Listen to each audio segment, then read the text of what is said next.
L'invité de Fabrice Grosfilet. Et l'invité, c'est Pascal Smet. Bonjour. Bonjour. Secrétaire d'État en charge de l'urbanisme, du patrimoine, mais aussi des relations internationales et du commerce extérieur. On aura peut-être l'occasion d'en dire un petit mot. Lost Frequencies, c'était votre choix, donc DJ bruxellois. Crazy, c'est votre sens de la fête et de parfois prendre le monde à contre-pied. Oui, je trouve que ça, le lyrique applique un peu sur moi, hein, surtout pour quand tu dis je vais donner tout de moi pour améliorer, et voilà, c'est ça que je fais pour Bruxelles aussi. Et oui, j'aime la chanson aussi, c'est un bruxellois, et en fait un de nos meilleurs ambassadeurs, je pense, hein, pour le moment. C'est un peu dansant aussi. Comment ? Et c'est un petit peu dansant aussi. Oui, c'est dansant, ça bouge, c'est enthousiaste. C'est comme ça, je trouve, il faut être dans la ville et dans la vie, enthousiaste, avec plein d'énergie. Alors, l'avenue de la Toison d'Or, on va la rénover ou on va pas la rénover ? Mais oui, il faut la rénover, puisqu'elle est tellement dans un état délabré. C'est, soi-disant, l'artère le plus chic de la ville. Et en réalité, l'espace public est plein de voitures. On voit ça nulle part au monde. C'est, encore une fois, soi-disant chic, mais c'est pas bon, c'est pas agréable de se promener. Donc, c'est insécurisant. Et il y avait un concours international avec le maître architecte, avec des lauréats, avec beaucoup de participation de citoyens, de visiteurs, de clients, aussi des commerçants. Et sur base de ça, il y avait un projet qui est déclaré complet par le service d'urbanisme, qui attend encore un petit peu plus d'informations sur l'étude incidence. Et voilà, et je sais qu'il y a une sorte de contre-projet. Alors voilà, on va y arriver. Oui. On a vu beaucoup dans les journaux ces derniers jours ce que vous qualifiez de contre-projet. Donc c'est le projet d'un architecte, Pierre Lallemand, qu'on a vu tourner donc dans les journaux.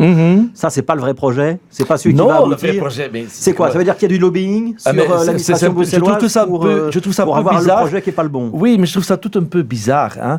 La région a des procédures, c'est-à-dire avec beaucoup de participation, beaucoup de consultations. Il y a un concours international avec des architectes renommés qui est gagné. Il y a ensuite la procédure, concertation de nouveau, un projet.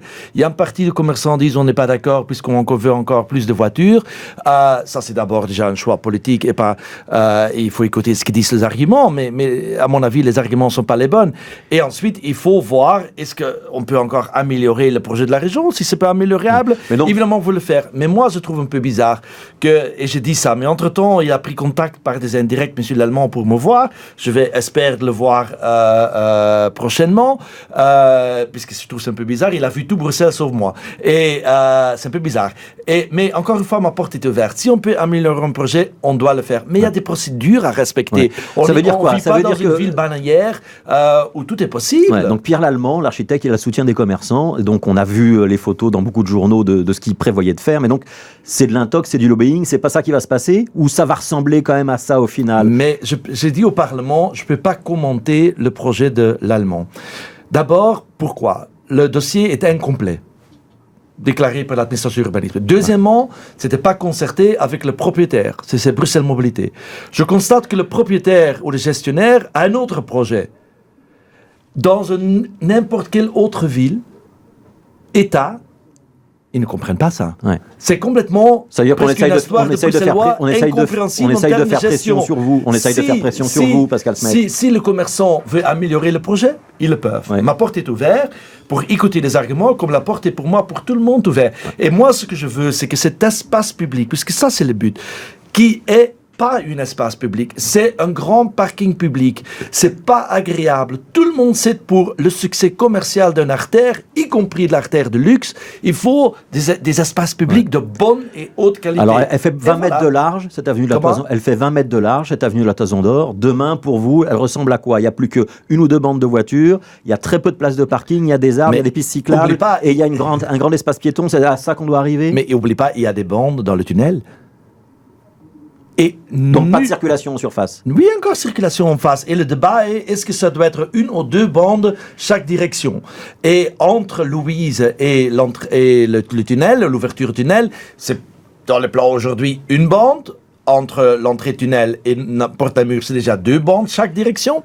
On peut avoir un débat là-dessus, mais les grandes lignes qui sortent d'un concours, c'est logique. Mais encore une fois, ma porte est ouverte pour améliorer le projet sur base des arguments. Ouais, Mais il y pas aura- des il y arguments, aura on des ne peut pas immeubles- accepter une piste cyclable. Non, une piste cyclable est essentielle dans la ville. Donc ça, il y aura une piste cyclable. Il y aura un petit bâtiment au milieu ou il n'y aura pas de petit bâtiment au milieu? Mais moi, je ne suis pas contre un bâtiment au milieu, mais ça va coûter 100 jusqu'à 120 millions d'euros. Je demande qui veut investir cet argent. Ça va prendre un grand débat urbanistique aussi sur les perspectives. On n'est pas encore là. Quelle fonction dedans? Toutes les questions qui sont là. Et d'ailleurs, le projet que Bruxelles Mobilité à l'époque a introduit prévoit la construction d'un bâtiment au milieu. C'est pas incompatible. Alors, je résume. Il y a un projet sur la table qui va bientôt entrer en enquête publique. C'est le projet de la région. Projet officiel. Oui, le projet officiel. Et Il y a un si- contre-projet il- avec le soutien des commerçants. Oui, mais qui n'est pas complet, qui ne peut pas mis. Il y a donc- déjà le problème juridique voilà. là-dessus. Et sur base de ça, si on veut améliorer un projet, aucun problème pour moi. Ma Il faut porte qu'on se est parle. ouverte. Ouais. On va se parler. Et j'ai compris que M. Lallemand veut parler avec moi. Ok, on va se voir. Ouais. Ce sera pour quand la rénovation de l'avenue à Toison d'Or? Mais écoute, c'est pas moi qui moi je délivre le permis, ou l'administration délivre le permis, et c'est Elke van den Brand qui Mais donc ce sera quoi? travaux publics maintenant. 2021, Mais 2022, ça, 2023? Je préfère pendant cette législature qu'on va Avant la investir fin de la finalement législature, ok. les 10 millions d'euros qui étaient prévus pour rehausser la qualité chic de ce parti de la ville, puisque aujourd'hui, c'est pas chic, hein. Ouais. C'est moche. Justement, l'urbanisme, ça doit améliorer la beauté de la ville. Vous allez imposer ça aux promoteurs d'avoir des ambitions esthétiques dans le futur? Oui. Comment vous allez faire? Je rencontrais déjà beaucoup entre eux et je vois que la mentalité des promoteurs a changé. Vous allez rédiger une charte de la promotion immobilière. Oui, mais ça je va peux être, terminer ça ma va être, ça phrase, va être l'outil, j'espère. c'est ça? J'ai rencontré beaucoup entre eux et eux sont prêts à investir dans la qualité architecturale de la ville. Je viens de lire encore aujourd'hui que le représentant UPSI dit la main donnée de Pascal Smet, on va l'accepter.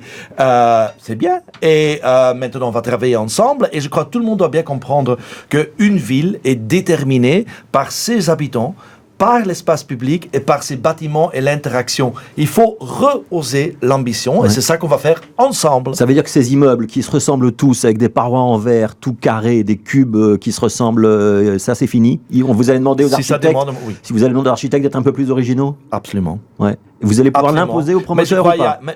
Allez, je prends l'exemple. Il y a le ZIN, le nouveau BTC qui va arriver. Ça, c'est un projet déjà hyper bien. C'est hyper bien. On peut avoir l'ambition à Bruxelles.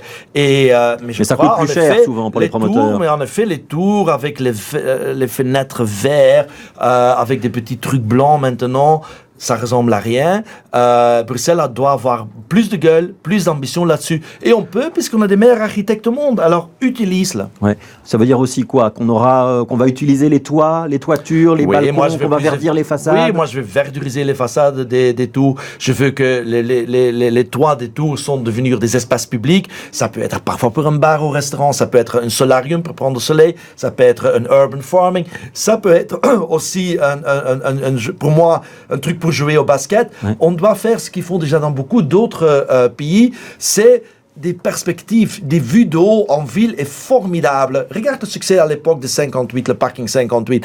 Les Bruxellois adorent. Alors, quand on construit des bâtiments plus élevés, on doit ouvrir au public. Ça, c'est le sens de la démarche. Ouais. Vous allez pouvoir l'imposer aux promoteurs ou ce sera sur base volontaire? Mais toujours, c'est le pouvoir public qui délivre le permis.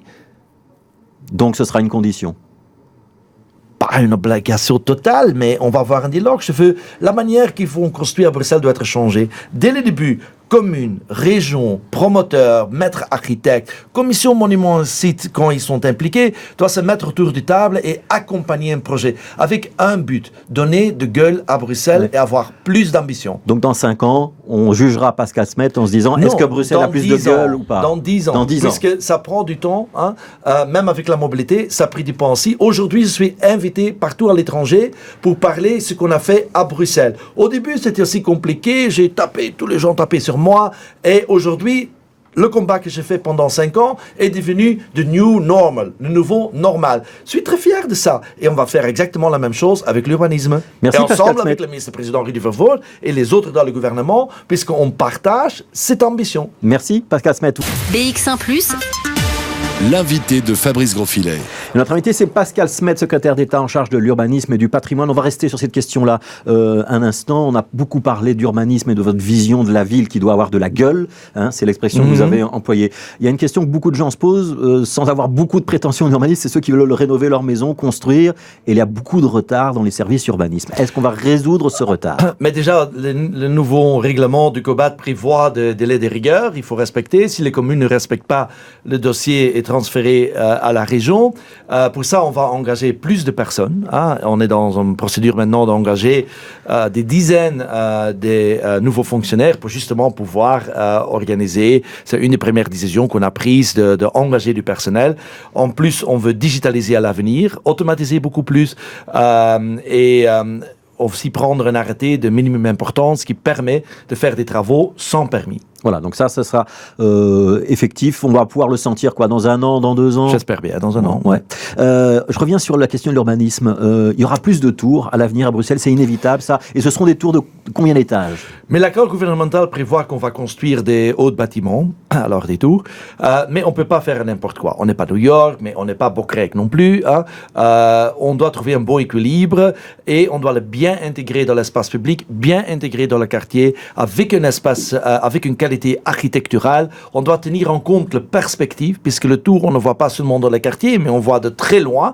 Et à chaque fois qu'on fait un tour, on doit aussi créer l'espace public pour que les gens qui sont dans le tour ont un moyen de vivre finalement et dans une tour, ce sera soit des bureaux, soit des logements, où on va réussir à mixer les deux, ce qu'on ne fait pas jusqu'à présent. Ça doit être mix, mais prends l'exemple, mais ça peut être parfois que logement, parfois que bureau, mais prends le ZIN, le nouveau projet pour remplacer les tours BTC, ça c'est mix, c'est un hôtel, c'est des logements, c'est des bureaux, et ça va revivre le quartier du Nord aussi. Et c'est dans ce genre on l'est, et en plus, quand on construit des tours, ça ne peut être pas monofonctionnel à l'avenir non plus. Il faut prévoir la possibilité de changer de fonction, puisqu'on ne peut pas construire pour 20-30 ans, on doit construire beaucoup plus longue. Et chaque fois... Les prochaines tours, elles vont devoir rester 50 ans, 60 ans, 100 ans. Mais pour tous les bâtiments. Et on doit poser la question aussi, chaque fois qu'on veut construire quelque chose de nouveau à Bruxelles, il faut toujours poser la question, est-ce qu'on doit démolir ou est-ce qu'on peuvent garder le bâtiment? Ouais, et donc ça veut dire que les tours, elles devront être suffisamment bien équipées pour passer du bureau au logement ou l'inverse. C'est une question de conception. Les pompiers, ils demandent une caserne. Ils ont tout à fait raison. Vous avez trouvé l'endroit? On est à la recherche, mais j'ai de bon espoir de trouver l'endroit. Ce sera près du canal? Idéalement. Ouais. Ce sera un bâtiment neuf? Évidemment, puisque je pense que la rénovation est quelque chose qui n'est pas possible. C'est déjà trop petit maintenant. Au moment qu'on veut rénover, ça doit rester opérationnel. C'est impossible. Ça va frustrer beaucoup de monde. Et je trouve qu'on doit faire un geste architectural. Les pompiers ont un rôle très important, jouent un rôle très important dans notre milieu urbain. Et par conséquent, il faut leur donner un bâtiment phare qui est fonctionnel pour eux, si c'est du mais neuf, en même temps, architecturalement, une perle. Si c'est du neuf et une perle, ça va prendre un petit peu de temps. On a le temps d'attendre pour eux ou pas? Mais on va aller assez vite. Ma réputation est que je veux aller vite. Et souvent, je vais vite. Et on va essayer dans ce dossier-là aussi d'aller vite. Ouais. Alors, vous êtes aussi secrétaire d'État aux relations internationales et au commerce extérieur. Ce sera ma dernière question. On parle beaucoup du Brexit. Il y a une task force au niveau fédéral. Et en Flandre, on est très inquiet sur un Brexit sans accord. Combien d'entreprises bruxelloises sont concernées? Est-ce que vous êtes très inquiet ou est-ce qu'on peut se dire à Bruxelles, où on a une économie plutôt tournée vers le service, on est peut-être moins concerné que ceux qui font de l'agroalimentaire? Oui, on est beaucoup moins concerné que la Flandre. D'ailleurs, c'est le sens de ma réponse au Parlement. Il y a 2 semaines, il y avait une question au Parlement. On a beaucoup moins de soucis. Évidemment, des soucis en général au niveau macro, mais au niveau micro,